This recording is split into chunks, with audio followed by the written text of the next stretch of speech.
Hey, yesterday, one of the YouTubers that was one of the first people who I ever saw videos from in this like mental in the manifestation realm, Veronica Isles shared one of my videos in her feed, and that was pretty crazy. I was not expecting that. I was having a horrible day yesterday, by the way, and then I saw that and I got super stoked because that was really cool. It's like it was like running into it was like a celebrity commented on my video, so that was pretty exciting. So if you're somebody who just subscribed to my channel through Veronica, hi, my name's Maggie, and I'm just somebody sort of talking about my experience with this whole niche and what I've done with it over the last 20 years. I'm 40, and I discovered all of this stuff in my early 20s through Wallace Wattles and The Science of Getting Rich, which you should absolutely read if you've never read it. It's like Neville Goddard in a different voice, in a way, in a voice that speaks to me more than Neville does, although I love Neville. It's just, Wallace is just a different voice. I don't know. So anyway, that's what this channel is. I just wanted to say that really quickly on this video because a bunch of people just subscribed to me. But what I wanted to talk about, and this has become really clear to me in the last couple of weeks. By the way, I'm a little out of breath because I just took all my garbage down to the dumpster, and sorry. The thing that's on my mind that I've been thinking about the last few days and over the last couple months with the lockdown is how there's really only one currency in the world, and it's your mental energy. It's where you direct your attention. Reality Transurfing talks a lot about this topic. And if you are somebody who is well off, you'll certainly understand what I'm talking about when I talk about currency being kind of a joke. You know, you can have, and I mean, even if you're not well off, I'm just saying, if you're somebody who's had money invested in the stock market recently, then you'll know what I'm talking about. You know, you can have what appears to be a certain amount of wealth and it's poof, gone in an instant. You know, when this lockdown thing happened, the stock market dropped like 40% and it has recovered a little bit, but basically all this really did was illuminate for me, that real world, like hard cash currency is just a concept. It's a concept. It's energy. It doesn't have meaning other than what humans give it, especially fiat currency, which is like paper money, not like a piece of gold or a diamond or something like that. So, you know, I've been thinking a lot about this because each person, you know, you have your 24 hours in the day, and you have, as you now know, probably from watching a lot of these videos, you have the ability to create if you can harness your intention and direct your energy and your focus at something with a positive expectancy that it will in fact happen. And, you know, in a time like this where it turns out that paper money is not only easily drops in value, but is really kind of in the hands of some powers that be that can kind of do what they want with it. It's not real, is what I'm saying. What you have is emotional currency. You have mental, energetic currency. And you should think about what you're spending it on, because you are literally spending it on thoughts all day, every day. And anything you think about is something that you're spending your money on, your mental money. And this isn't just some fluffy woo-woo. Like, this is real. This is serious. You know, this is what creates reality. This is what creates things that you can touch. It creates relationships that you want. And where you spend your thought energy is... it's what you're buying, essentially. Whatever you think about is what you're buying. If you spend it on thoughts about how things never work out for you, if you spend it...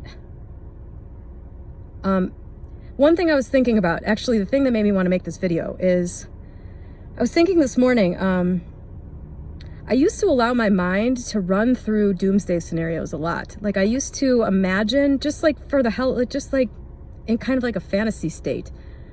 I would think about a horrible thing that could happen, or like I would, and often this really sucks, but looking back on relationships, I would often think of the bad outcomes that could happen with me and somebody I was dating, let's say.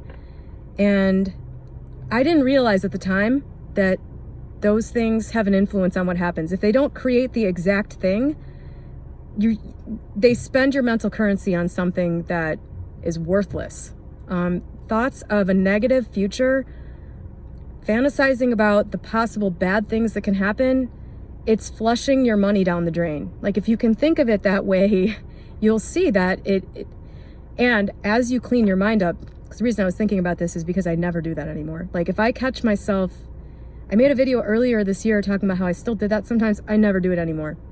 Like when I think about, if I catch my mind wandering towards an outcome that wouldn't be good for me, I don't necessarily stop and replace it with like a positive outcome, but I don't think about the bad outcomes that could happen.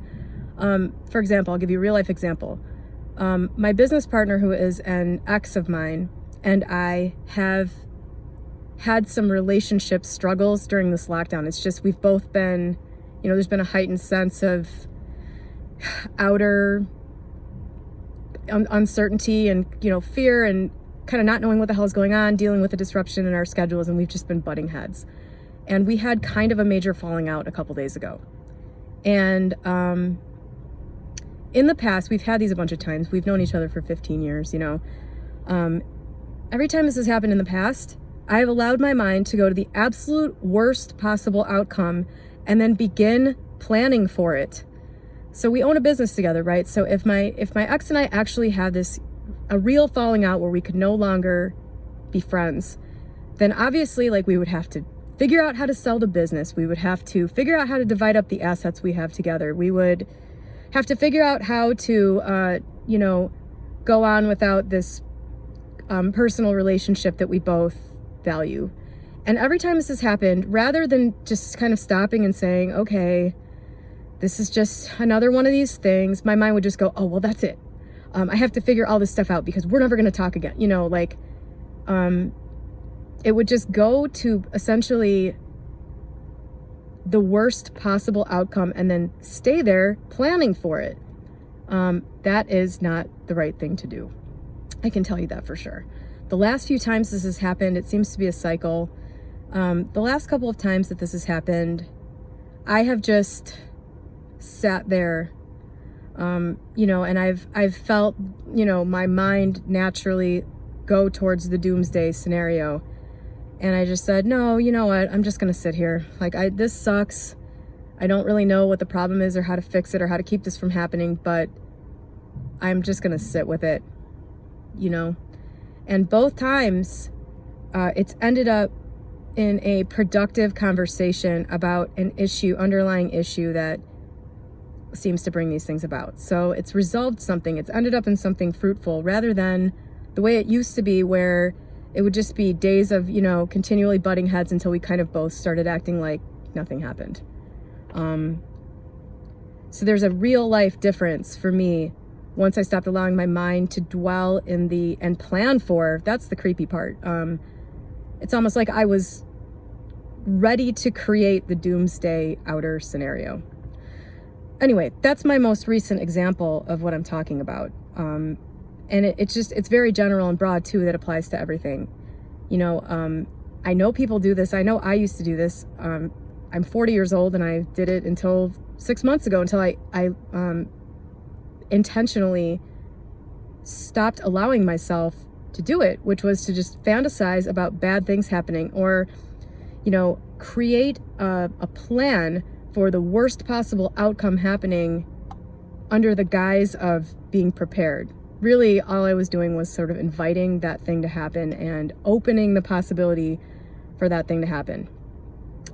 I've seen that the most in relationships, because that is the place where I had the biggest negative expectancy. I just always kind of felt like I was cursed and like bad things were going to happen and that I could never expect or didn't deserve to have something good or something that was right for me.